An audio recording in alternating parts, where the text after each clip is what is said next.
Assalamualaikum warahmatullahi wabarakatuh. Perkenalkan, saya Yulfiana dengan NIM 2002 1050014. Adapun tujuan saya membuat video ini yaitu guna memenuhi UTS pada mata kuliah sistem operasi.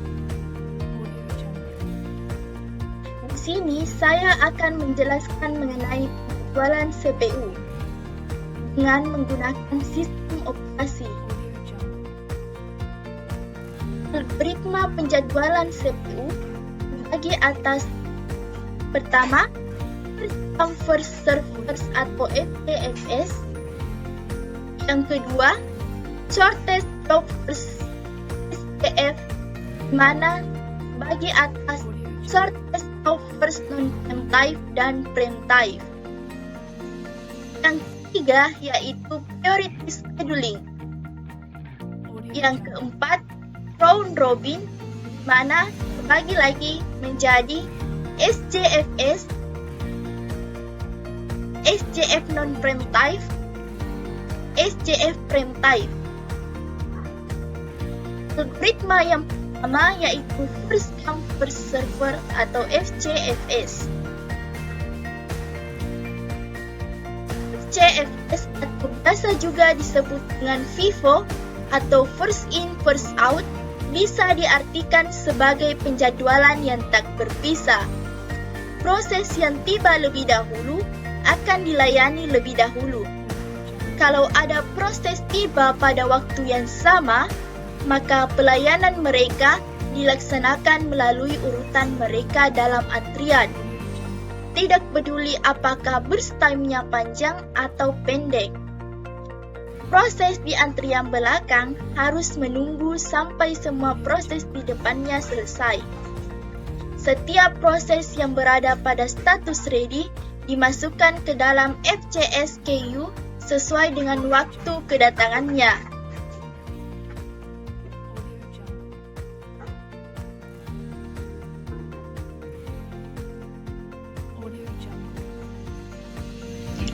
Nah, di sini saya akan menjelaskan contoh dari algoritma FCFS. Pada soal ini, kita diminta untuk menggambarkan Gantt chart dan menentukan rata-rata waktu tunggu. Kita lihat di sini bahwa terdapat tabel dengan proses P1 sampai dengan P5 yang memiliki arrival time dan burst time. Pada proses P1 dengan arrival time 0 dan burst time 12. Pada proses P2, arrival time 2 dengan burst time 8. Pada proses P3 dengan arrival time 3 dan burst time 5. Pada proses P4 dengan arrival time 5 dengan burst time 2. Pada proses terakhir yaitu P5 dengan arrival time 9 dengan burst time 1. Nah, di sini terdapat Gantt chart-nya.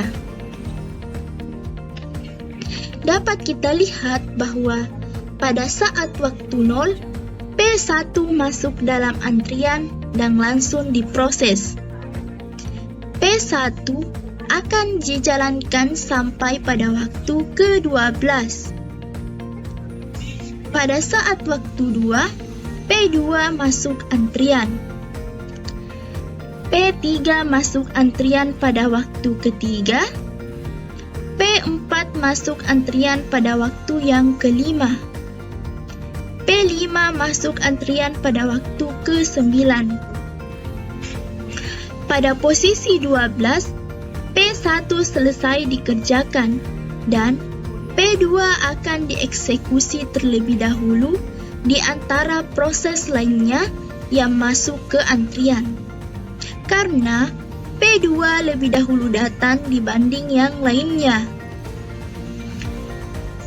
P2 membutuhkan waktu 8 ketika saat 12 dikurang 20 sampai di 20, maka P2 selesai, masuk antrian P3, P4, dan P5. P3 diproses.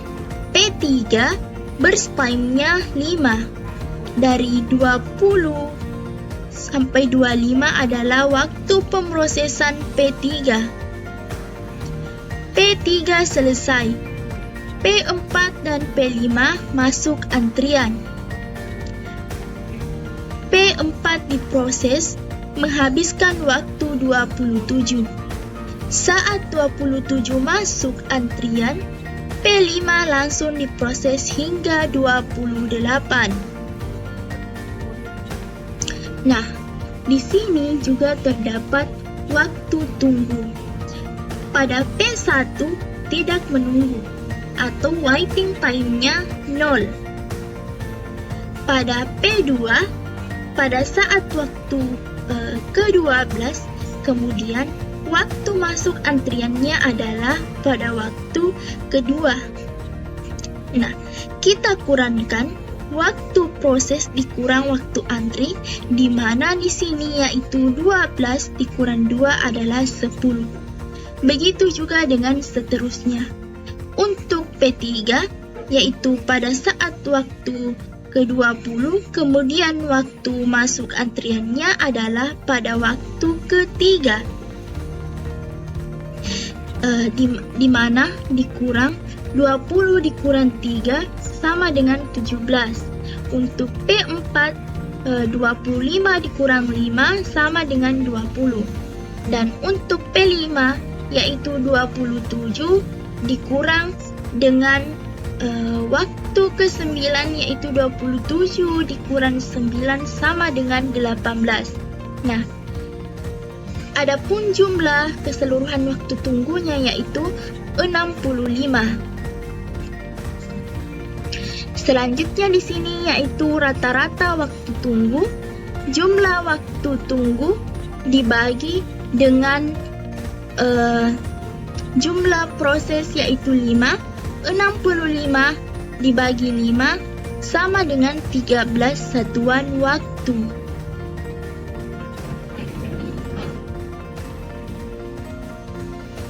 Algoritma kedua yaitu shortest process atau SJF. Pada algoritma SJF, setiap proses yang ada di ready queue akan dieksekusi berdasarkan burst time terkecil. Hal ini mengakibatkan waiting time yang pendek untuk setiap proses, dan karena hal tersebut, maka waiting time rata-ratanya juga menjadi pendek, sehingga dapat dikatakan bahwa algoritma ini adalah algoritma yang optimal.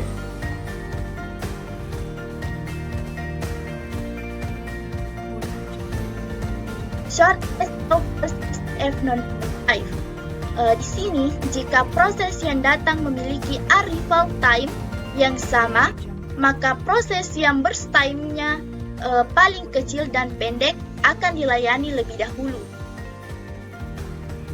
Nah, di sini dapat dilihat dapat sebuah contoh di mana kita diminta untuk menggambarkan Gantt chart dan menentukan rata-rata waktu tunggu dengan algoritma SJF non-prime time.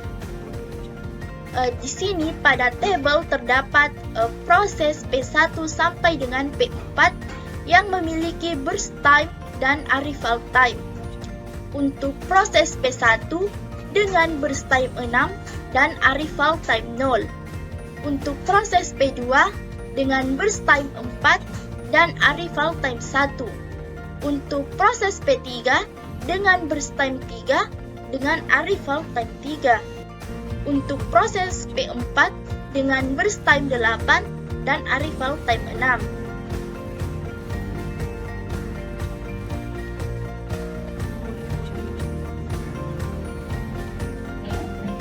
Nah, di sini terdapat Gantt chart-nya.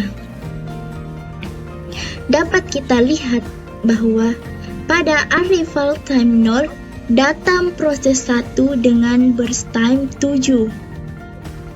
Pada arrival time 2 datang proses 2 dengan burst time 4. Pada waktu keempat terdapat proses baru 3 dengan burst time 1. Pada waktu kelima terdapat proses baru 4 dengan burst time 4. Lalu pada waktu ke-7 terdapat proses 2 dengan burst time 4. Nah, P1 selesai diproses. Semua proses yang ada di ready KU akan masuk ke dalam antrian P2, P3, P4. Nah, dari P2, P3, P4 ini yang memiliki burst time paling kecil yaitu P3. Maka P3 akan diproses terlebih dahulu. Selanjutnya, pada waktu ke-8, P3 selesai diproses. P2, P4 masuk ke antrian. Di sini, P2 dan P4 memiliki burst time yang sama, yaitu 4.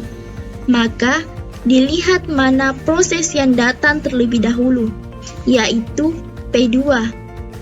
Maka, yang akan diproses oleh CPU adalah P2. Pada waktu ke-12, proses P2 selesai dilakukan, lalu selanjutnya P2 pada waktu 16, semua proses berakhir dijalankan.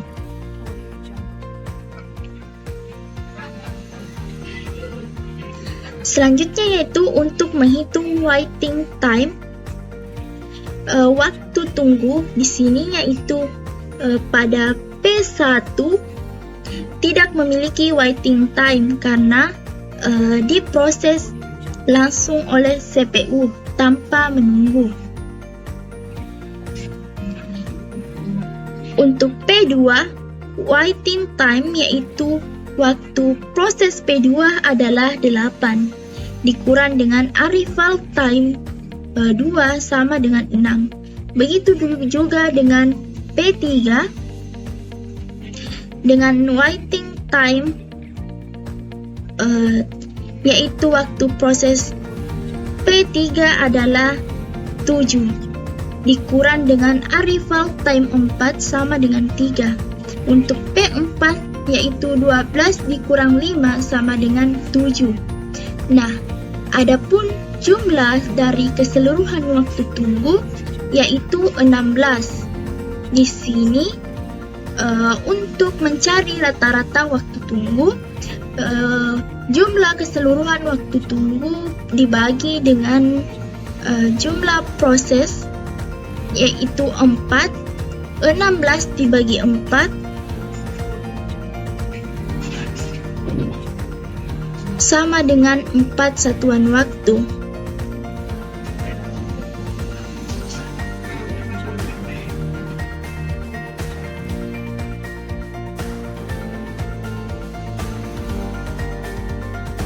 Selanjutnya di sini yaitu shortest job first frame time.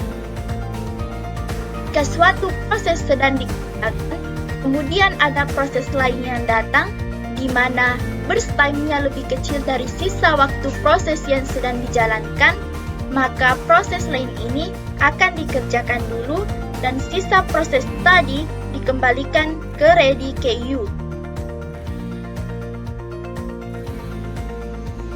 Adapun contohnya di sini, di mana pada soal yang sama, di sini pada table terdapat proses P1 sampai dengan P4 dengan memiliki burst time dan arrival time. Untuk proses P1 dengan burst time 6 dan arrival time 0. Untuk proses P2 dengan burst time 4 dan arrival time 1. Untuk proses P3 dengan burst time 3 dan arrival time 3. Dan untuk proses terakhir yaitu P4 dengan burst time 8 dan arrival time 6.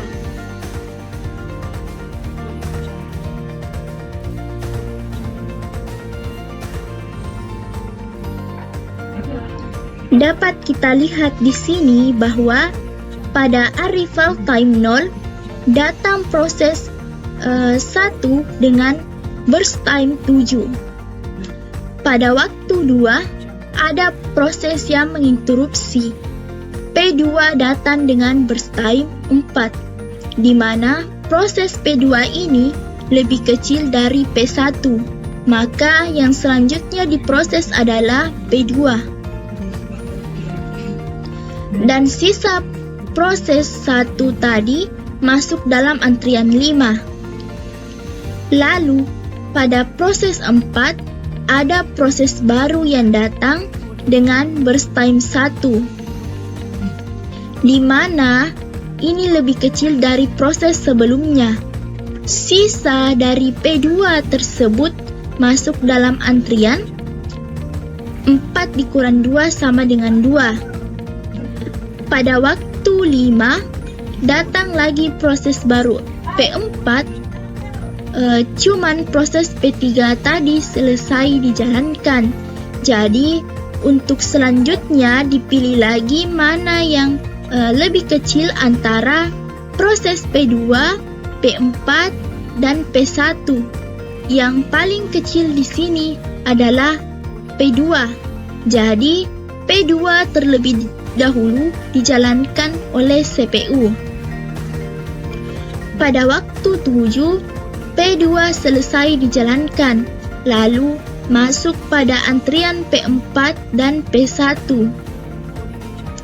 Antara P4 dan P1 yang lebih kecil yaitu P4. Pada waktu 11, P4 selesai. Lalu, selanjutnya untuk diproses CPU adalah P1 pada waktu 16, semua proses selesai dijalankan. Nah, selanjutnya di sini yaitu waktu tunggu di mana pada P1 mulai diproses. Di awal yaitu pada waktu 0. Nah, lalu mulai diproses lagi pada waktu 11. Dikurang dengan masuk pada waktu antriannya 2. Jadi 0 ditambah 11 dikurang 2. Hasilnya yaitu 9. Kemudian untuk P2 mulai diproses pada waktu 5, dikurang pada saat masuk antrian yaitu 4. 5 dikurang 4 sama dengan 1. Untuk P3 langsung diproses pada kedatangannya, jadi tidak memiliki waktu tunggu. 4 dikurang 4 sama dengan 0. Nah, untuk P4 sendiri yaitu 7 dikurang 5 sama dengan 2. Untuk jumlahnya, jumlah dari waktu tunggunya yaitu 12. Untuk rata-rata waktu tunggunya yaitu jumlah waiting time atau waktu tunggu per banyak proses, yaitu 12 per 4 atau 12 dibagi 4 sama dengan 3 satuan waktu.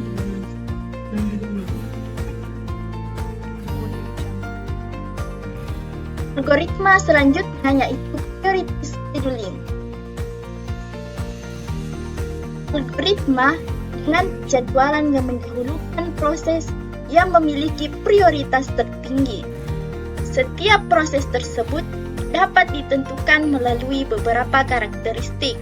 Salah satunya adalah time limit, memory requirement, akses file, perbandingan antara input-output burst dengan CPU burst, dan tingkat kepentingan proses.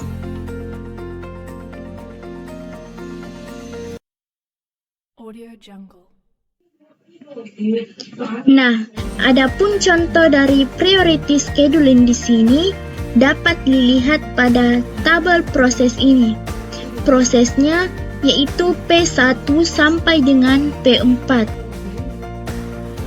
Durasinya berbeda-beda dan prioritinya yaitu 4, 1, 3, dan 2 dengan arrival time 0.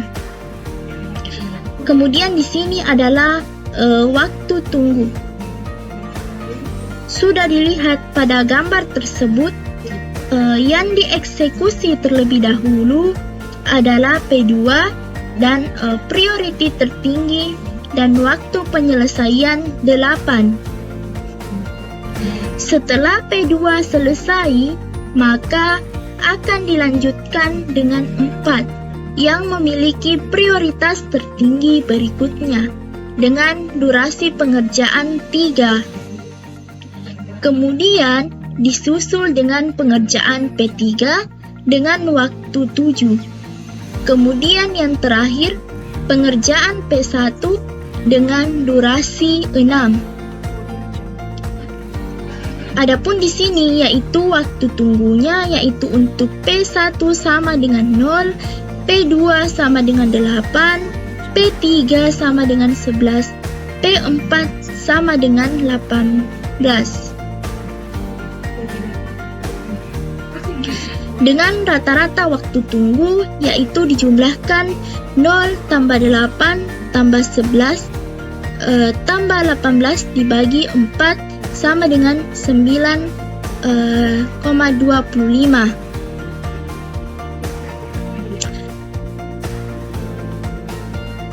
Selanjutnya yaitu algoritma round robin. Setiap proses akan mendapatkan waktu dari CPU yang kita sebut dengan time quantum.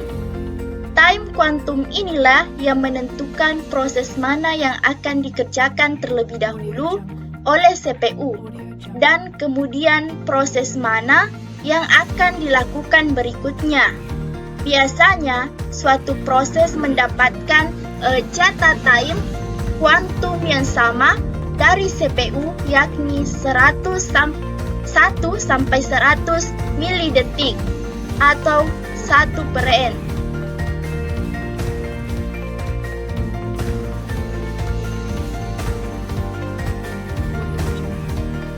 Nah, di sini dapat sebuah tabel yang berisi proses, burst time, dan saat tiba. Prosesnya ada 5 yaitu dari A sampai E. Untuk proses A dengan burst time 5 dan saat tiba 0. Untuk proses B dengan burst time 3 dan saat tiba 2. Dan untuk C dengan burst time 8 dengan saat tiba 7. Untuk proses D dengan burst time 2 dan saat tiba 11. Untuk proses E dengan burst time 6 dan saat tiba 14. Dapat kita lihat di sini bahwa 0 adalah miliknya A, 5 adalah miliknya B, 8 miliknya C, 13 miliknya D, 15 miliknya E, 20 miliknya C, 23 miliknya E, dan 29 artinya selesai. Kemudian di sini waktu tunggu. Waktu tunggu didapat dari angka yang dimiliki tadi dikurang saat tiba. A ini memiliki angka 0 dan saat tiba 0, maka 0 dikurang 0 sama dengan 0 ms. Untuk B di sini yaitu 5 kurang 2 sama dengan 3 ms. Untuk C di sini memiliki angka 8 dikurang 7 sama dengan 1. Nah, paling belakang sebelum E itu ada C lagi sehingga di C tersebut 20 dikurang angka belakang C yang paling depan 20 dikurang 13 kita gabung sama dengan 7, kita gabungkan perhitungan antara ini 1 dikurang 7 sama dengan 8 ms. Dan untuk D sama dengan 13 dikurang 11 sama dengan 2 ms. Dan untuk E di sini memiliki angka 15 dikurang 14 saat tiba ditambah E yang paling belakang 23 dikurang angka belakang E paling depan yaitu 20 menghasilkan 4 ms. Nah, untuk rata-rata waktu tunggu di sini kita jumlahkan yaitu 0 ditambah 3 ditambah 1 ditambah 8 ditambah 2 ditambah 4 dibagi 5 menghasilkan 3,6 ms. Nah, itulah yang sempat saya sampaikan. Mohon maaf bila ada kekurangan. Wabillahi taufiq wal hidayah. Wassalamualaikum warahmatullahi wabarakatuh.